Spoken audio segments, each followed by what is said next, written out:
The list of accolades for our next guest is unfathomably long. Mellody Hobson is co-CEO of Ariel Investments, the first Black-owned investment firm in the country.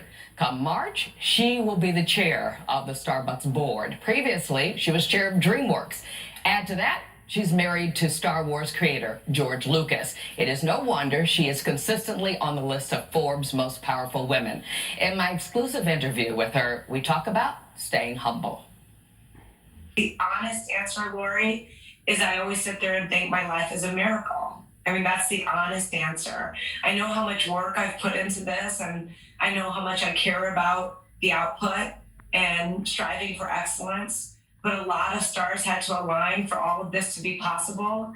And so I am at times overwhelmed by my own bio and thinking to myself, one wrong turn or one thing that went differently could have led to a very different outcome.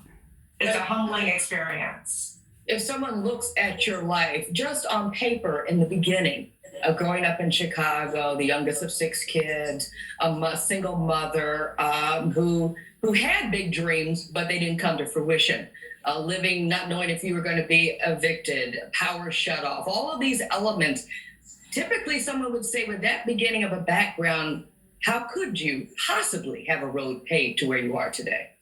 I actually think it's because of that background that this all has happened in this way.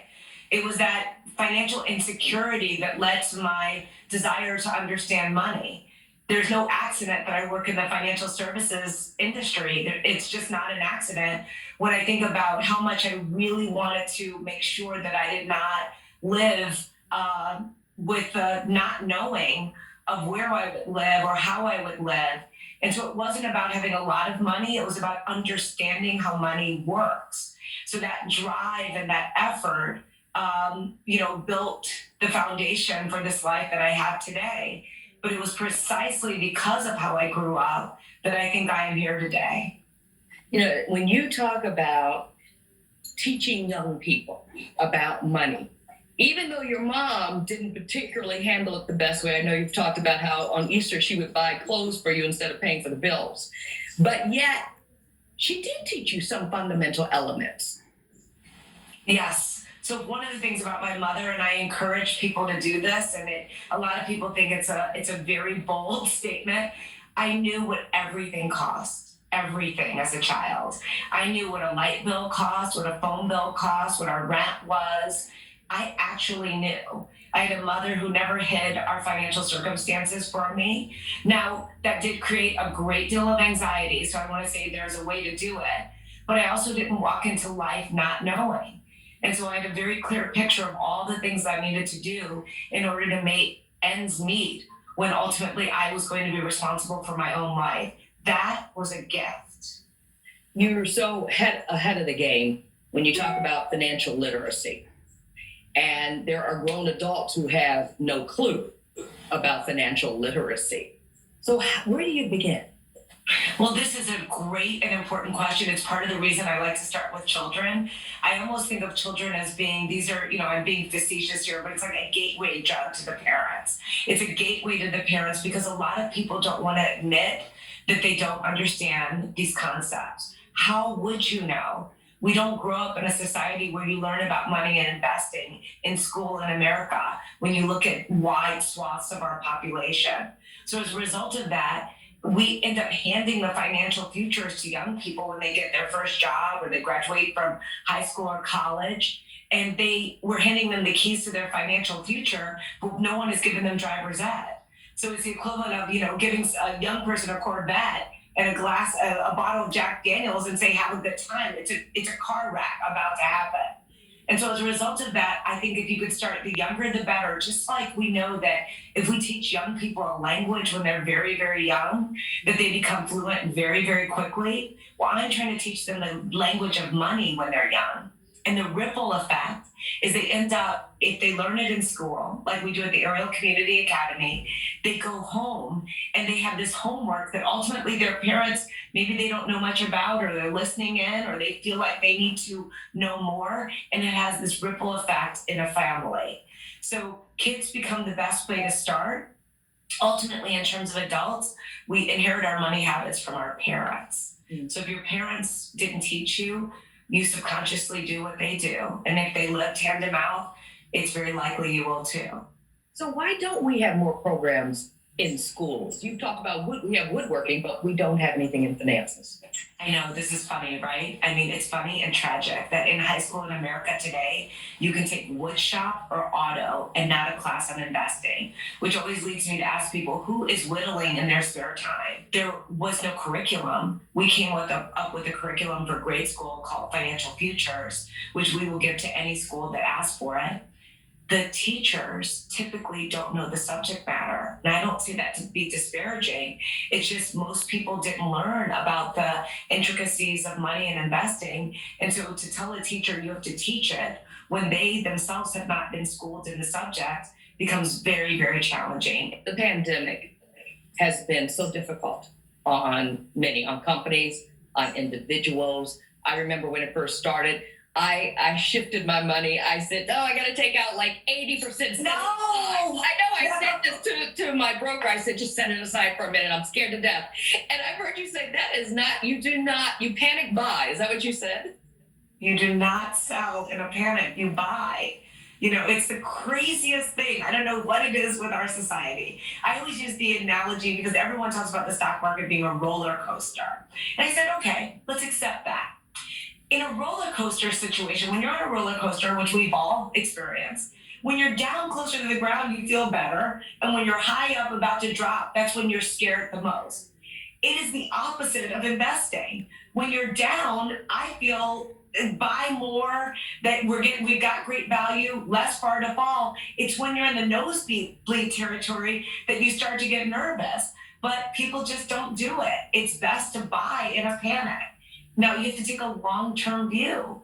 You know, it may not work out in a month or a quarter or a year, but over the long term, that is the investment strategy that has worked best for the greatest investors of all time, including people like Warren Buffett, one of the wealthiest people in the world. So with the new administration coming in, are there signs of the stock market rebounding, doing well? Should we still keep the steady course? So one of the things we did is we looked at the stock market behavior. There are a whole bunch of things to take into consideration. First of all, we looked at stock market coming out of a recession. Value stocks typically do better than the heavy, really expensive growth stocks. We also looked at the differences between administrations, Republicans versus Democrats. It's really negligible. So one has not been decisively better than the other, even though they would like you to believe that. And then the other thing I would say is one of the things that we know is going to happen is that there will be more fiscal stimulus put into individuals' hands. And as a result of that, that will likely mean higher stock market returns. One of the reasons the stock market recovered so phenomenally from March is the amount of stimulus that was put into the US economy. We put more stimulus in the economy in months than we put in all of World War II. What it cost us. And so that has driven investment returns, and we are likely to see more stimulus ahead, which individuals need. It needs to be more targeted and gets into the hands of the people who really need it. But certainly there are tens of millions of Americans that are hurting, food insecure, and the like, housing insecure and the like, and that is something I know something about. And we are going to have to help them through this period. And if we don't, it will be to the detriment of the U.S. economy's ability to recover. You have been an advocate for years about building diversity in corporate America from the top down. We've heard a lot of lip service along the way, too. We don't always see the action within these corporations. Is this that moment that we need to seize, that we need to see the difference? This has been that moment forever. But today, this moment, the right now, yes. What I've been calling this is Civil Rights 3.0. 1.0 was the Emancipation Proclamation. 2.0 was the Civil Rights Act in the 1960s. 3.0 is the civil rights agenda has landed at the feet of corporate America. Before it was government's problem, it was rules, it was policies, it was regulatory. Now in corporate America, it is expectations of our employees expectations of our customers, expectations of our shareholders. All of that is coming to fore. Not to mention the viral nature of our society means if you say you're going to do something, you better do it because you'll be held accountable. Everyone's watching. Come March, will you be held more accountable as you do take on that position as chairwoman? I will be and I should be. I mean, that's the responsibility of the leader. And there's co-leadership. I'm one of many on the board. But we also have our CEO and others inside of the company. Our job is to set the framework, not to run the business, but to set the framework for the things that matter. And diversity matters. Many companies talk about it being a strategic imperative. If you are not striving to have a more diverse and inclusive society, and you want to be a 21st century company, you cannot be great. You're committing corporate suicide. It's not a question of if you will die, it's when. And so, yes, my responsibility will increase by virtue of being chair, but also by virtue of being a Black woman. I think I have a higher level of accountability on this issue, and I'm willing to take up the mantle on it.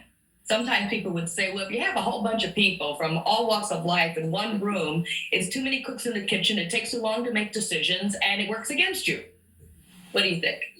Well, diversity is harder. I'll be the first to tell you that. It's easier to be with people who agree with you, but that doesn't lead to the best outcomes.